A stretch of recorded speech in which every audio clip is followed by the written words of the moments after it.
भाजपचं केंद्रातलं सरकार कधी पण उठता बसता पडू शकतं. त्यामुळे शरद पवारांचे खासदार फोडण्याचा प्रयत्न भाजपने सुरू केला आहे. शरद पवारांच्या 8 खासदारांपैकी 5 ते 6 खासदार जर अजित पवारांच्या पक्षात विलीन झाले तर त्यांना पक्षांतर बंदी कायदा लागू होणार नाही, असा प्लॅन भाजपने दिल्लीमध्ये बसून बनवला आहे. जर असं घडलं तर मोदी शहांच्या दरबारात अजित पवारांची किंमत आणखी वाढेल आणि एकनाथ शिंदेची किंमत खूपच कमी होईल. शरद पवार भाजपबरोबर जातील का?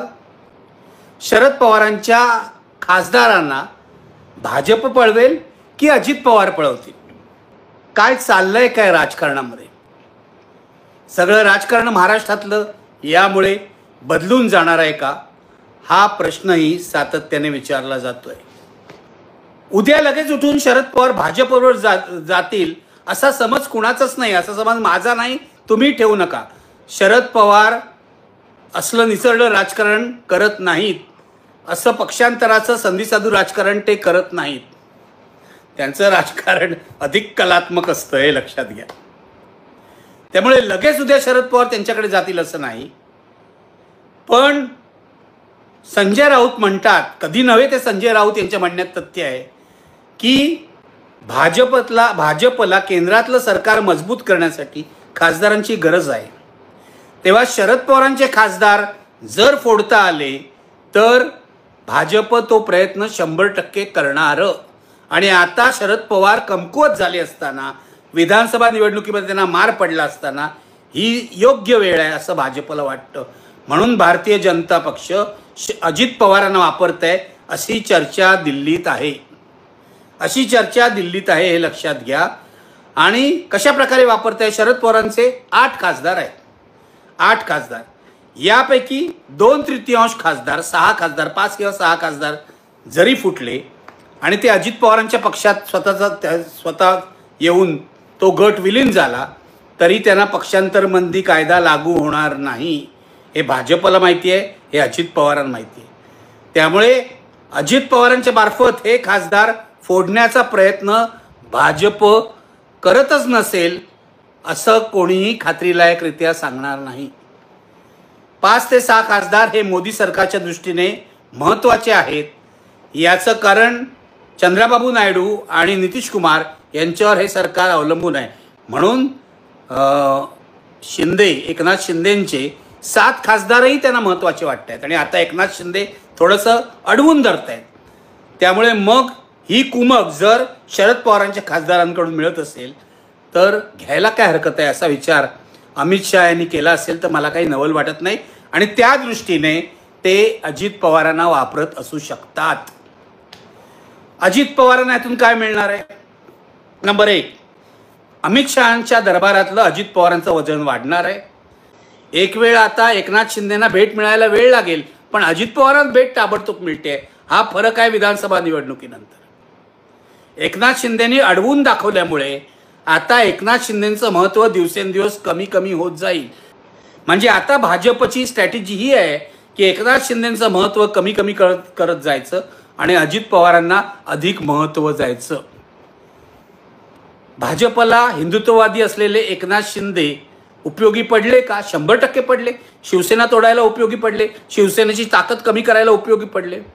आता भाजपला हिंदुत्ववादी सहकाऱ्यांची गरज तेवढी नाही आहे जेवढी त्यांना बिगर हिंदुत्ववादी सहकाऱ्यांची म्हणजे अजित पवारांची गरज वाटते. कारण अजित पवारांमुळे एक वेगळा मतांचा चंक, मतांचा गठ्ठा त्यांच्याकडे येऊ शकतो, हे लक्षात घ्या. यात शरद पवारांचा रोल काय आहे? शरद पवार या क्षणाला काहीच बोलत नाहीये. तुमच्या लक्षात येईल, मी मगाशी सांगितलं 2013 आणि 2017ला जेव्हा अडाणीच्या उपस्थितीमध्ये भाजपची चर्चा होत होती तेव्हा शरद पवार काहीच बोलत नव्हते. अजित पवार, प्रफुल्ल पटेल वगैरे मंडळी बोलत होती आणि भाजपवाले बोलत होते. आजही बघा, भाजपवाले अजित पवार बोलतायत, शरद पवार काहीच बोलत नाहीत. शरद पवार काय होतंय बघतील आणि शेवटच्या क्षणी काहीतरी बोलतील. या क्षणी नजीकच्या भविष्यकाळात शरद पवार स्वतः भाजपबरोबर उघडपणे जातील असं त्यांच्या निकटच्या सहकाऱ्यांना वाटत नाहीये आणि मला असं वाटतं त्यावर विश्वास ठेवायला हरकत नाहीये. याचं कारण शरद पवार जर या क्षणाला भाजपबरोबर गेले तर त्यांच्या सर्व राजकारणाच्या विश्वासार्हतेवर प्रश्नचिन्ह उभं राहू शकतं. ते भाजपशी सहकार्य करतील, ते मोदींशी सहकार्य करतील, ते अमित शहाशी सहकार्य करून आपली कामं काढून घेतील. आता ताजं उदाहरण बघा, दिल्लीमध्ये आता अखिल भारतीय मराठी साहित्य संमेलन होत आहे. या साहित्य संमेलनाचं उद्घाटकपद तुम्ही भूषवा असं पत्र नरेंद्र मोदींना आत्ता शरद पवारांनी लिहिलं आहे. आजच्या पेपरमधली बातमी आहे. गेल्या वेळेला टिळक पुरस्काराच्या कार्यक्रमाच्या वेळेला पुण्यामध्ये मोदींना निमंत्रण देण्याचं काम शरद पवारांनीच केलं होतं आणि मोदींनी शरद पवारांचं हे निमंत्रण मान्य केलं होतं. मोदी आणि शरद पवारांचे संबंध घट्ट आहेत, जुने आहेत. टीका करतात जाहीर व्यासपीठावर, आपल्याला मूर्ख बनवतात अनेकदा, आपणही मूर्ख बनतो. पण राजकीय संबंध घट्ट आहेत. शरद पवारांचं महत्त्व काय महाराष्ट्र दृष्टीने हे मोदींना माहिती आहे. म्हणून शरद पवारांना फारसं दुखवायचं नाही, त्यांना आपल्या बाजूला ठेवायचं किंवा आपल्या बाजूला खेचण्याचा प्रयत्न करायचा. जसं अजित पवारनं तोडून केला तसं एक दिवस त्यांनाही करायचा, हे मोदींना आणि शहांना माहिती आहे.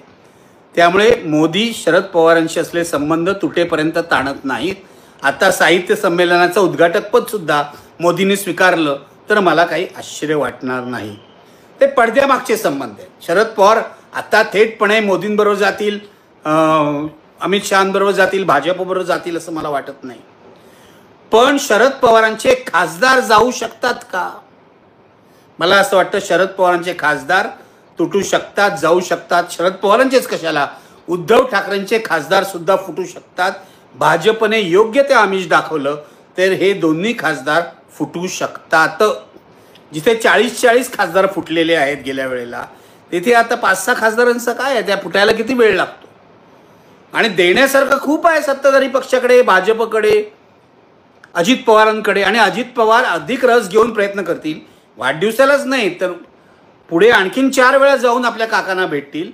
याचं कारण त्यांना भाजपने असं सांगितलेलं आहे की तुम्ही जर हे खासदार आपल्या बाजूला आणलेत तर तुम्हाला केंद्रामध्ये, म्हणजे अजित पवारांना नाही पण प्रफुल्ल पटेल आणि सुनील तटकरे यांना केंद्रामध्ये मंत्रिपद मिळू शकतं, हे लक्षात घ्या. अजित पवारांच्या समोर हे गाजर आहे. मित्र, हे सगळं घडत राहील. शरद पवारांना सुद्धा अशा खेळी आवडतात, त्यांना सतत बातमीत राहणं आवडतं. त्यामुळे वाढदिवसाला त्यांच्या जी प्रसिद्धी मिळाली अजित पवारांमुळे मिळाली, ते त्यांना माहिती आहे कोणामुळे मिळाली, अजित पवारांकडून कशी मिळाली. अमित शहानी फोन केला, मोदींनी ट्विट केलं, अमित शहा भेटायला जाणार अशाही बातम्या उठल्या. प्रत्यक्षात अमित शहा भेटायला गेले असं दिसत नाहीये, पण बातम्या उठल्या. ही सगळी प्रसिद्धी शरद पवार एन्जॉय करतात.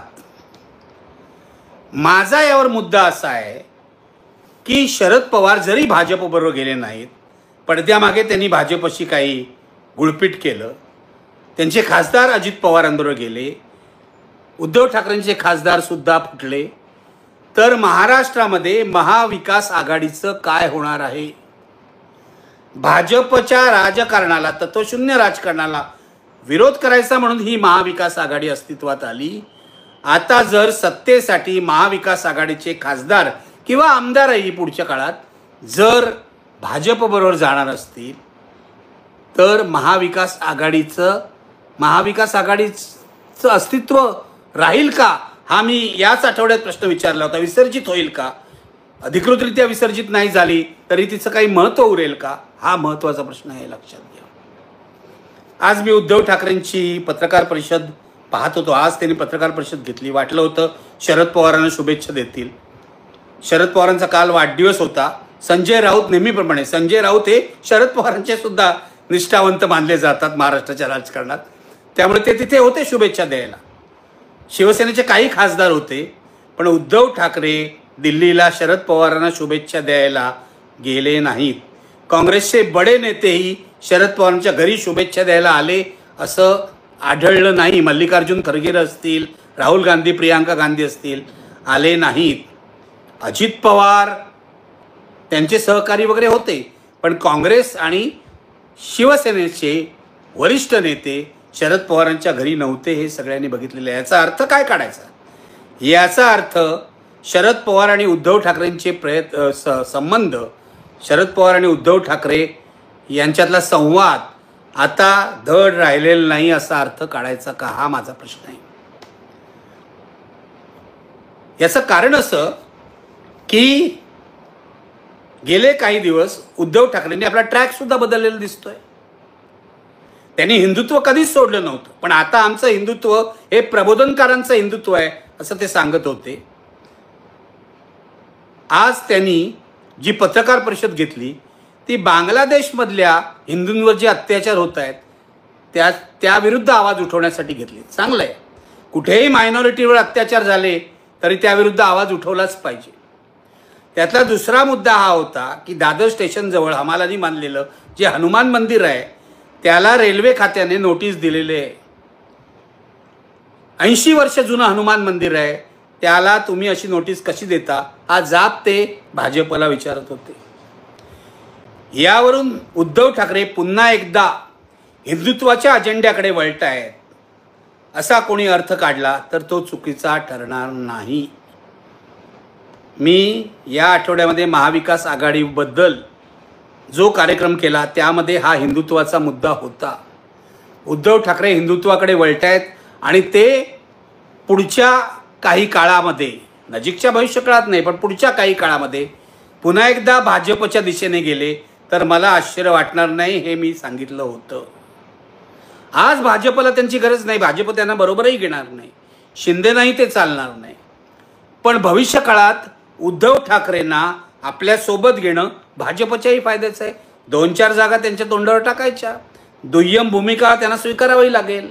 उद्धव ठाकरेंना हे मान्य आहे की नाही मला माहीत नाही, पण पराभवाचा धक्का बसल्यावर माणसं विचित्र वागत असतात. तसं उद्धव ठाकरे पुन्हा वागले तर मला अजिबात आश्चर्य वाटणार नाही.